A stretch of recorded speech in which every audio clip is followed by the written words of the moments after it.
கரூரில் சுயேட்சை வேட்பாளர்கள் அமைத்துள்ள பந்தல்கள் திமுக சார்பில் அமைக்கப்பட்டுள்ளதாக வீண்பழி சுமத்துகின்றனர் என திமுகவை சேர்ந்த துணை மேயர் தெரிவித்துள்ளார்.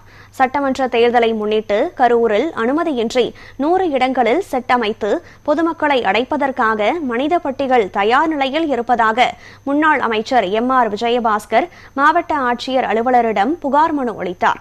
இந்த குற்றச்சாட்டிற்கு எதிர்ப்பு தெரிவித்து திமுகவின் கரூர் மாநகராட்சி துணை மேயர் தாரணி சரவணன் தலைமையில் கட்சி நிர்வாகிகள் பலர் மாவட்ட தேர்தல் நடத்தும் அலுவலரை சந்தித்து புகார் மனு அளித்தனர். அதனைத் தொடர்ந்து செய்தியாளர்களுக்கு பேட்டியளித்த துணை மேயர் தாரணி சரவணன், கரூரில் திமுக சார்பில் 9 இடங்களில் மட்டுமே தேர்தல் பணிமனை அமைக்கப்பட்டுள்ளது என தெரிவித்தார். தோல்வி பயத்தின் காரணமாகவும் முன்னாள் அமைச்சர் எம்.ஆர். விஜயபாஸ்கர் நடத்தும் பிரச்சாரத்திற்கு போதிய மக்கள் வரவேற்பு இல்லாததால் திமுக மீது வீண்பழி சுமத்துகிறார் எனவும் தாரணி சரவணன் விமர்சித்தார். கரூர் சட்டமன்ற உறுப்பினர் செந்தில் பாலாஜி பல்வேறு நலத்திட்டங்கள் செய்துள்ளதால் அதை பொறுக்க முடியாமல் எம்.ஆர். விஜயபாஸ்கர் பேசி வருவதாகவும் தெரிவித்தார்.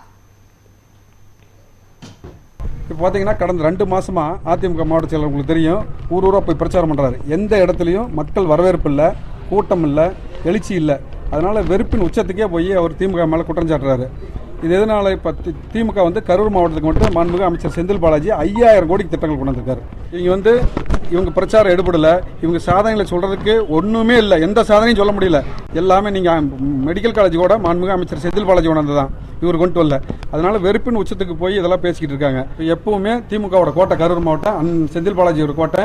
ஸ்டாலின் கண்டிப்பா ஜெயிக்கிறாரு, அடுத்த ஆட்சி அமைவது உறுதி.